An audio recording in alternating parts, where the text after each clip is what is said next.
সুপ্রিয় শিক্ষার্থী বন্ধুরা, জীবনে বসন্ত বুঝতে হবে, আবার হসন্ত বুঝতে হবে। বসন্তে উঠতে হবে আর হসন্তে থামতে হবে। জীবনের জন্য বসন্ত প্রয়োজন, আবার হসন্ত প্রয়োজন।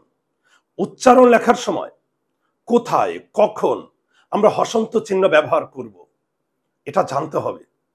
আর যদি তোমরা ঠিক জায়গায় শব্দের ঠিক বর্ণের নিচে হসন্ত চিহ্ন ব্যবহার না করো, তাহলে শূন্য পাবে। সুতরাং উচ্চারণ লেখার সময় হসন্ত চিহ্ন ব্যবহারে যদি থাকে সমস্যা, তাহলে চোখে দেখবে অমাবস্যা। আর আমার কাজ হলো সেই অমাবস্যা ভেদ করে নিয়ে আসবো আলো, যেন জ্বালতে পারো উচ্চারণে সাফল্যের আলো। তাহলে উচ্চারণে আমরা কোথায় হসন্ত চিহ্ন ব্যবহার করব, তার ম্যাজিক টেকনিক আমি এখানে লিখে দিয়েছি। সকল একক বা সিঙ্গেল ব্যঞ্জন বর্ণে অয়ের উচ্চারণ থাকে। অয়ের উচ্চারণ ছাড়া কোনো ব্যঞ্জন বর্ণ উচ্চারিত হইতে পারে না। আমি আবার বলি, সকল একক বা সিঙ্গেল ব্যঞ্জন বর্ণে অয়ের উচ্চারণ থাকে। অয়ের উচ্চারণ ছাড়া কোনো ব্যঞ্জন বর্ণ উচ্চারিত হইতে পারে না। এখন তোমাকে জানতে হবে সিঙ্গেল ব্যঞ্জন বর্ণ কি। সিঙ্গেল ব্যঞ্জন বর্ণ হচ্ছে যে ব্যঞ্জন বর্ণে কোনো কার, মানে আকার ইকার রসিকার দীর্ঘিকার এরকম যে কারগুলো, যে ব্যঞ্জন বর্ণে কোনো কার থাকে না, যে ব্যঞ্জন বর্ণে কোনো ফলা থাকে না, যে ব্যঞ্জন বর্ণে কোনো যুক্ত বর্ণ থাকে না, সেই ব্যঞ্জন বর্ণকে বলে সিঙ্গেল ব্যঞ্জন বর্ণ। আমি আবার বলি, যে ব্যঞ্জন বর্ণে কোনো কার ফলা যুক্ত বর্ণ থাকে না, সেই ব্যঞ্জন বর্ণকে বলে সিঙ্গেল ব্যঞ্জন বর্ণ বা একক ব্যঞ্জন বর্ণ। এখন আমি যে কথাটা লিখে দিয়েছি, সকল একক বা সিঙ্গেল ব্যঞ্জন বর্ণে অয়ের উচ্চারণ থাকে, আর অয়ের উচ্চারণ ছাড়া কোনো ব্যঞ্জন বর্ণ উচ্চারিত হইতে পারে না। তাহলে একটু দেখি, যেমন ক, খ, গ, ঘ, উম বা উ, অ যেটাই বলি না কেন, এখানে প্রতিটা ব্যঞ্জন বর্ণ সিঙ্গেল। কেন সিঙ্গেল? কারণ এই কোনো ব্যঞ্জন বর্ণ নেই, কার নেই, ফলা নেই, যুক্ত বর্ণ নেই, এটা সিঙ্গেল। সিঙ্গেল ব্যঞ্জন বর্ণ বোঝার জন্য একটা তোমাদের একটা কৌশল বলি। তোমরা যেমন অনেকেই ফেসবুকে লিখে রাখো সিঙ্গেল, আবার টর্চের আলো ফেলাইও বুঝাই দাও যে আমি সিঙ্গেল। তো তুমি সিঙ্গেল বলতে কি বুঝিয়েছ?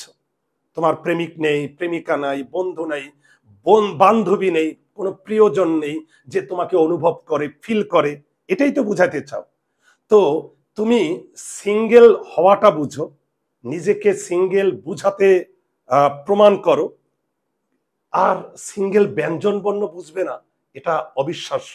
আমি আবার বলি, যে ব্যঞ্জন বর্ণে কোনো কার ফলা যুক্ত বর্ণ কিচ্ছু থাকে না, সেই ব্যঞ্জন বর্ণ হচ্ছে সিঙ্গেল, ওই সিঙ্গেল মানুষটার মতো।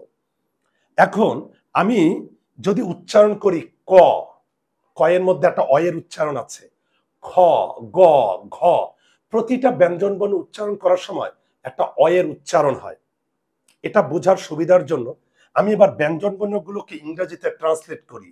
যেমন ক, কে এ, খ, কে এইচ এ, গ, জি এ, ঘ, জি এইচ এ, উম, উ, এই যে ইউ এম এ আমি লিখে দিলাম। ওকে, দুঃখিত। তাহলে এখানে আমরা একটু দেখি, যখন প্রতিটা ব্যঞ্জন বর্ণ ইংরেজিতে ট্রান্সলেট করলাম, প্রতিটা ব্যঞ্জন বর্ণ যখন ইংরেজিতে ট্রান্সলেট করেছি, তখন প্রতিটা ব্যঞ্জন বর্ণে কিন্তু আমার একটা অয়ের উচ্চারণ আসে, তাই না? এই যে আমি এখানে লিখে দিয়েছি, অয়ের ইংরেজি উচ্চারণ হচ্ছে এ। আমরা যে ইংরেজি অ্যালফাবেট এ, সেই অয়ের ইংরেজি উচ্চারণ হচ্ছে এ। এখন এই এ হচ্ছে আসলে অ, এই এ হচ্ছে কি অ। অয়ের উচ্চারণ চোখে দেখা যায় না। যেমন ক, এই যে কয়ের মধ্যে একটা অয়ের উচ্চারণ আছে, এটা কানে শোনা যায়, চোখে দেখা যায় না। কিন্তু আমরা যদি ইংরেজিতে ট্রান্সলেট করি, তাহলে প্রতিটা ব্যঞ্জন বর্ণে, এই যে সিঙ্গেল ব্যঞ্জন বর্ণে একটা এ উচ্চারণ আসে, এই এ হচ্ছে অ। এখন আমরা দেখব, কি লিখে দিলাম, যদি কোনো শব্দের একক বা সিঙ্গেল ব্যঞ্জন বর্ণে অয়ের উচ্চারণ না হয়, তবে ওই সিঙ্গেল ব্যঞ্জন বর্ণের নিচে হসন্ত বা হর্ষ চিহ্ন ব্যবহার করতে হবে। তাহলে এই যে যদি কোনো শব্দের, এটা কিন্তু শব্দ না, এটা বর্ণ। এবার বলেছি, যদি কোনো শব্দের একক বা সিঙ্গেল ব্যঞ্জন বর্ণে অয়ের কিংবা এর উচ্চারণ, অত সহজ কথা, অয়ের উচ্চারণ না হয়, তবে ওই সিঙ্গেল ব্যঞ্জন বর্ণের নিচে হসন্ত বা হর্ষ চিহ্ন ব্যবহার করতে হবে। তাহলে একটু দেখি, যেমন এক, এক, এখানে সিঙ্গেল ব্যঞ্জন বর্ণ কোনটা? ক। কেন? কারণ এই ক ব্যঞ্জন বর্ণে কোনো কার ফলা যুক্ত বর্ণ নেই, এই জন্য এটা সিঙ্গেল। এখন আমি যদি সিঙ্গেল ভাবে উচ্চারণ করি ক, ক এর মধ্যে একটা অয়ের উচ্চারণ আছে, এই যে ক সিঙ্গেল ভাবে, কিন্তু আমি যখন শব্দ উচ্চারণ করব এক, তখন কিন্তু এই অয়ের উচ্চারণটা আর হয় না। আর অয়ের উচ্চারণ না হলে ওই ব্যঞ্জন বর্ণের নিচে আমরা কি ব্যবহার করব? হসন্ত। আর এর উচ্চারণ কেন এ হলো সেটা, এটার উপর আমার চমৎকার ছোট্ট একটা ভিডিও আছে, দেখে নিতে পারো। আসলে আমি একটু শিখিয়ে যাই। যেমন আমরা যখন উচ্চারণ করি এক, এক চোয়াল খুলে, যদি চোয়াল খুলে তাহলে এর উচ্চারণ এ হয়ে যায়। ওকে, এবার একটি, এখানে সিঙ্গেল বর্ণ ব্যঞ্জন বর্ণ ক, টি এটা কিন্তু সিঙ্গেল ব্যঞ্জন বর্ণ না, কারণ ট এর সঙ্গে একটা কার আছে, রস্বই কার। যদি কার ফলা যুক্ত বর্ণ থাকে ওটা সিঙ্গেল না, ক কিন্তু সিঙ্গেল। আর সিঙ্গেল ব্যঞ্জন বর্ণ মানে একটা অয়ের উচ্চারণ আছে ক। এখন আমি যখন উচ্চারণ করব একটি শব্দ, যখন উচ্চারণ করব, সুপ্রিয় শিক্ষার্থী বন্ধুরা, আমি যখন সিঙ্গেল ব্যঞ্জন বর্ণ উচ্চারণ করি তখন কিন্তু একটা অয়ের উচ্চারণ থাকে, কিন্তু আমি যখন শব্দ উচ্চারণ করব এক কিংবা একটি, তখন কিন্তু আর এই সিঙ্গেল ব্যঞ্জন বর্ণে অয়ের উচ্চারণটা হয় না।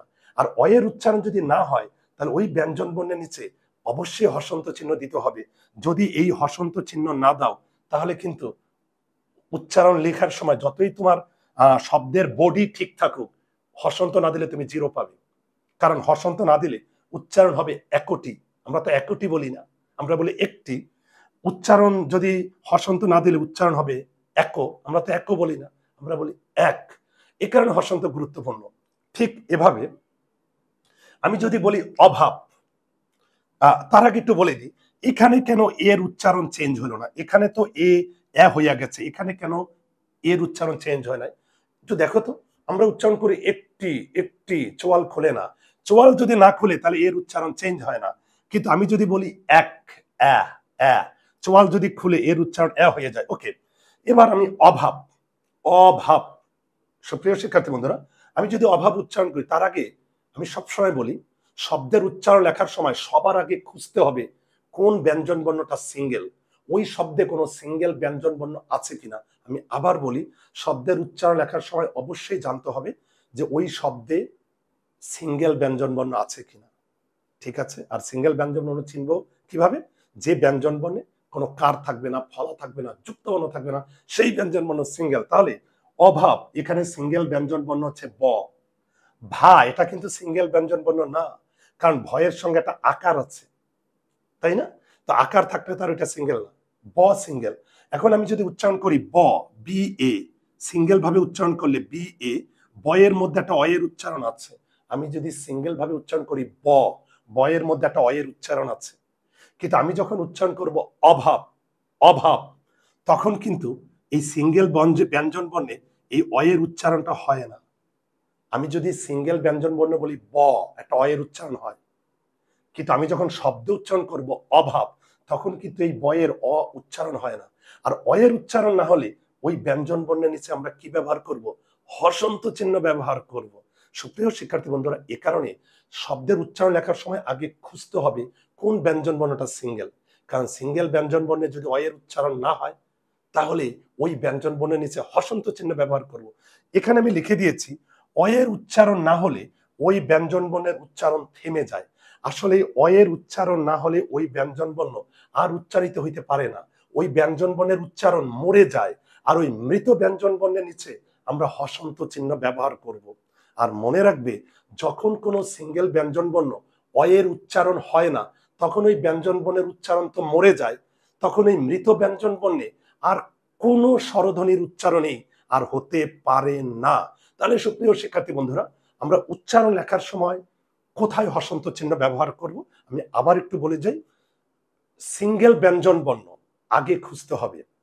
আর সিঙ্গেল ব্যঞ্জন বর্ণ, যে ব্যঞ্জন বর্ণে কোনো কার ফলা যুক্ত বর্ণ থাকে না, সেই ব্যঞ্জন বর্ণ হচ্ছে সিঙ্গেল ব্যঞ্জন বর্ণ। আর সিঙ্গেল ব্যঞ্জন বর্ণে সবসময় একটা অয়ের উচ্চারণ থাকে, কারণ অয়ের উচ্চারণ ছাড়া কোনো ব্যঞ্জন বর্ণ উচ্চারিত হইতে পারে না। এবার শব্দ দেখতে হবে, যদি কোনো শব্দে ওই সিঙ্গেল ব্যঞ্জন বর্ণের অ উচ্চারণ না হয় তখন ওই শব্দের ওই সিঙ্গেল ব্যঞ্জন বর্ণের নিচে অবশ্যই হসন্ত চিহ্ন ব্যবহার করতে হবে। তাহলে জীবনে বসন্ত বুঝতে হবে, আবার হসন্ত বুঝতে হবে। ওই একই কথা, বসন্তে আমরা উড়ব, আর হসন্তে আমরা থামবো, তাহলে অবশ্যই উচ্চারণের বসন্ত বুঝতে হবে, আবার ঋতুরাজ বসন্তকেও বুঝতে হবে। সুপ্রিয় শিক্ষার্থী বন্ধুরা, যদি আমার ক্লাস ভালো লেগে থাকে তাহলে সেই ভালো লাগার বিনিময়ে আমার মৈঠিক Bangla channel subscribe, follow, like, comment, share করার জন্য বিশেষভাবে অনুরোধ করছি। আর তোমরা যত ফলো, সাবস্ক্রাইব করবে আমার মৈঠিক বাংলা, তত আমি বেশি অনুপ্রাণিত হব, উৎসাহিত হব। এরকম আরো চমৎকার ভিডিও, ম্যাজিক টেকনিক, ম্যাজিক গল্প দিয়ে আমি বুঝাবো। সুপ্রিয় শিক্ষার্থী বন্ধুরা, তোমাদের ভালো লাগা, তোমাদের মুগ্ধতা আমার শুদ্ধতা, তোমাদের মুগ্ধতায় আমি শুদ্ধতা খুঁজে পাই, তোমাদের মুগ্ধতা আমার অনুপ্রেরণা। ভালো থাকো, সুস্থ থাকো, নিরাপদে থাকো।